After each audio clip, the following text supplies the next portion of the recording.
The phrase capital gain denotes any profit that one earns on the sale of an asset like stocks, mutual funds, gold, real estate, etc. Now, per the Income Tax Act, not everything qualifies as a capital asset. For instance, any consumables or raw materials held for the purpose of business is not considered a capital asset. Similarly, agricultural land in India is conditionally excluded, and so are some specified gold and bearer bonds. In this video, we shall be panning our focus on some of the more popular capital assets and more specifically on the taxation that each of these different asset classes attract. In the process, we shall look at shares, mutual funds, ETFs, bonds, gold, and also real estate in understanding how taxation works in each case. Now, having said this, please do remember that we are not tax advisors, and a lot of what our research team has compiled here is after studying dozens of articles and news reports. Different authors might have different viewpoints, some rules might have gotten updated, so please use this video as a reference and always back your decisions with your own research. Let's begin. Under the income tax rules, equity shares are considered as capital assets, and as a consequence, any profits made on them are taxable. Now, equity shares can be listed or unlisted. In the case of listed shares, if the holding period, that is, the time period between the sale and the purchase of shares, is less than 12 months, then profits earned are labeled as short-term capital gains. And likewise, if the holding period is over 12 months, then that's long-term capital gains. In other words, it is this holding period that decides on the short and long-term nature of the capital asset. So while the threshold is 12 months for listed equity shares, the same changes to 24 months when it comes to unlisted shares. Now that we understand what's short-term and what's long-term, let's understand the taxation rules under both these scenarios. In the case of listed shares, the short-term capital gain or STCG is taxed at 15%, while the LTCG is taxed at 10%. This 10% is calculated after allowing an exemption of 1 lakh rupees on the aggregate long-term capital gains, and it's an exemption that is available in every financial year. In the case of unlisted shares, the STCG is taxed per the investor's income tax slab rate, while the LTCG is computed at 20%, and pleasantly, this 20% comes with indexation benefits. If you're hearing this word indexation for the first time or are uncertain of what it means and how it can help you save taxes, then do watch our video on this very topic. I'm sure you'll find it quite useful. Now, the acquisition of shares need not always come from the buying and selling in a stock exchange. Shares can be held in many other ways and situations like a rights issue, bonus shares, sweat equity, receiving shares as a gift, etc. In these cases, the calculation of the holding period is of prime importance, and the Income Tax Department has a very useful section of this on their website. For your convenience, we have attached a link of that in the description of this video. Resident Indians can invest up to $250,000 every financial year in stocks that are listed on a foreign stock exchange. From a taxation standpoint, these are treated at par with investments made in unlisted shares, which means shares held for less than 2 years are short-term and shares held over 2 years are long-term capital assets. The short-term capital gains on these foreign shares are taxed as per the investor's income tax slab, and the long-term capital gains are taxed at 20% with indexation benefits. Equity mutual funds work on the same taxation rules that we saw in the case of domestic equity shares. So the holding period threshold is 12 months, and if the capital gains are short-term, then the gains are taxed at 15% plus cess and surcharge, and if long-term, then at 10% plus cess and surcharge for gains over 1 lakh rupees. Debt mutual funds have a different holding period and tax rates as compared to equity funds. Here, any profits made within a holding period of 3 years are considered as short-term, which is then taxed per the investor's income tax slab. Long-term capital gains are taxed at 20% and come with indexation benefits. Now, a clarification that is often sought by investors is do we have the option of paying taxes at the rate of 10% without indexation rather than using the 20% with indexation structure? Well, this is a valid question because choosing a 10% without indexation or 20% with indexation was a possibility many years ago. However, this provision is not available for any mutual fund units that have been sold after the 10th of July 2014.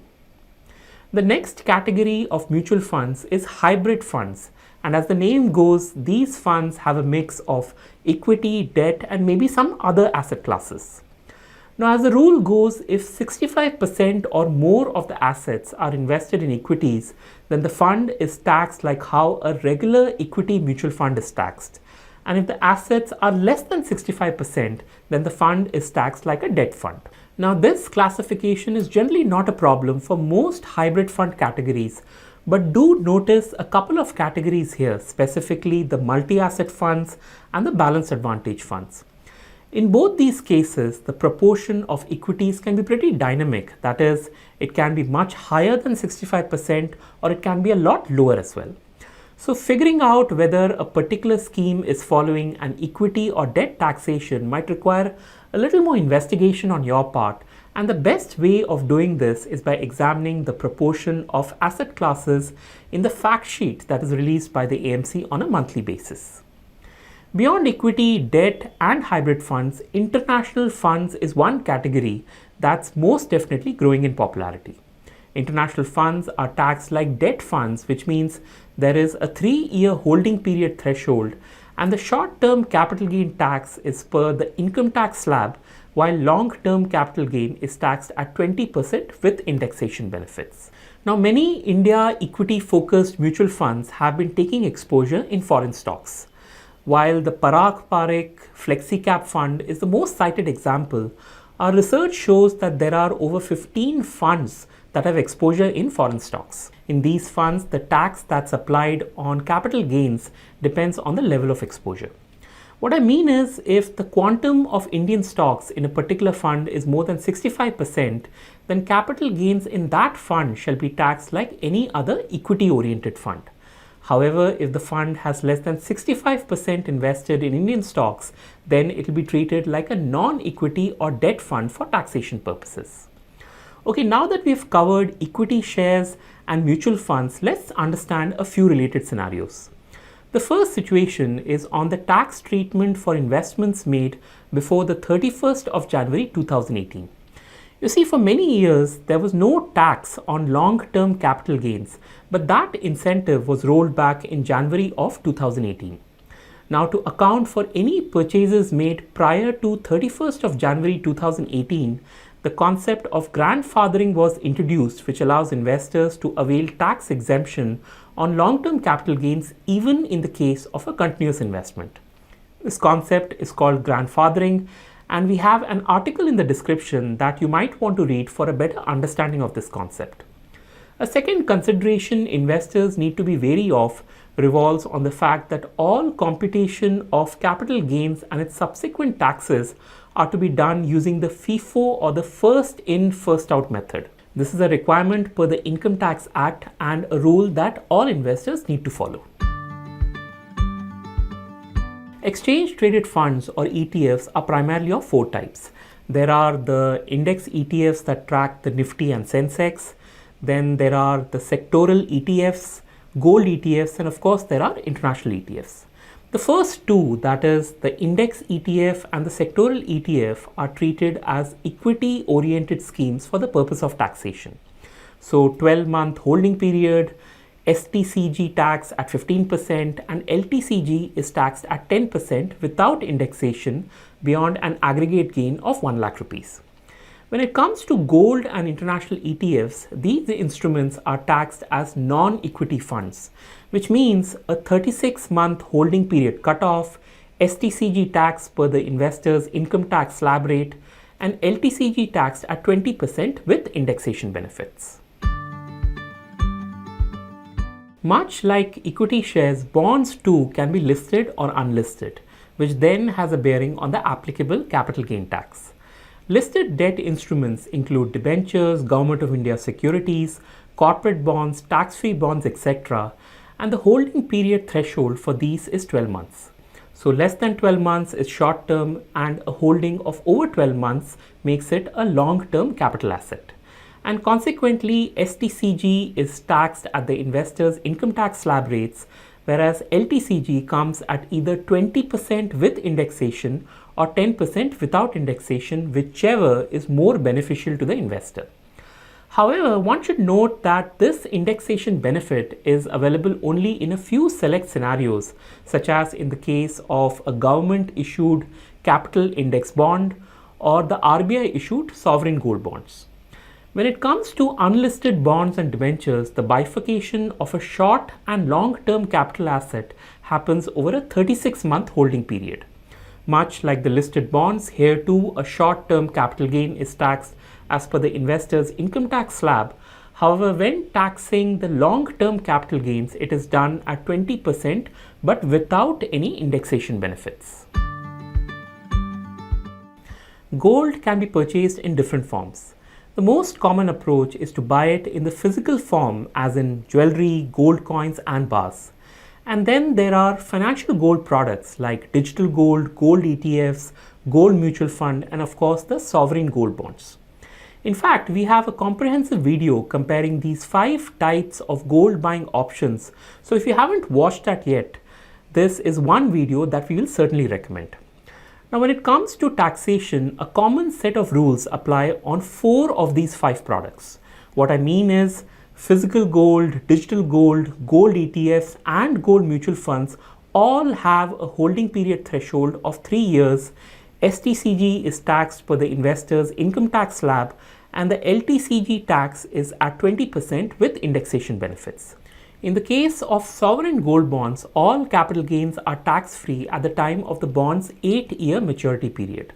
However, in case one exits these bonds by selling it via the secondary market, then the STCG and LTCG tax rules that we saw with gold ETFs, gold mutual funds, and digital gold becomes applicable to these pre-maturity sales as well. At this point, I'd like to put forth that there is some confusion on the holding period of these scenarios. Our researchers went through many articles on the subject, but we couldn't be 100% sure of what would be the holding period, as some articles say 1 year while others say 3 years. So do check that out with your tax advisor, and if you can share your findings in the comments box below, then it will surely be of great help to everyone on this channel. Immovable property like real estate operates on a holding period threshold of 2 years. From a taxation point of view, short-term capital gains are taxed per the investor's income tax slab rate, while long-term cap gains are computed at 20% with indexation benefits. In fact, the buying and selling of real estate has many rules and conditions, like a TDS of 1% for properties over 50 lakhs, reporting of the purchase and sale of immovable property over 30 lakhs to the IT department, limits on quoting the PAN, etc. So if you are into property, then be very sure of what these taxes are, and more specifically how capital gain taxes can be deferred within the allowances of the Income Tax Act. A more communal version of investing in real estate are the real estate investment trusts, or REITs. REITs are in its infancy in India and are expected to have more teeth in the future. And while they seem like a mutual fund, it's not as straightforward as it seems, as we had explained in a video that explains the ins and outs of how REITs work and how you can make money through it. Now, presently, there are 2 types of REITs. The first are the listed REITs, the ones you can buy from your trading account, like the Embassy Office Parks, Mindspace Business Parks, and Brookfield India.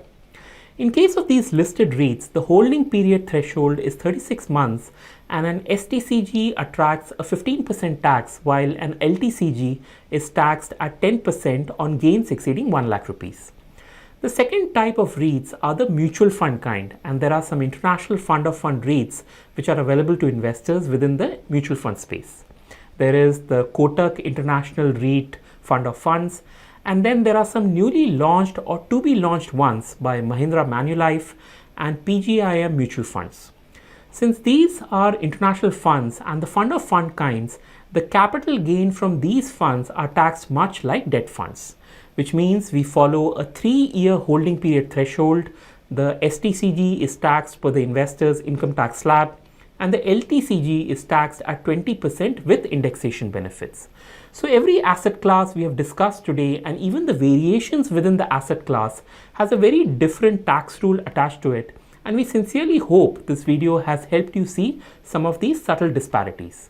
Once again, we have researched and re-researched the content we have shared in this video to the best of our abilities, but nevertheless, please do verify the information provided and consult with your tax advisor before acting upon it. We wish you the very best and look forward to catching up with you next week with another insightful video. Until then. Mutual fund investments are subject to market risks. Read all scheme-related documents carefully.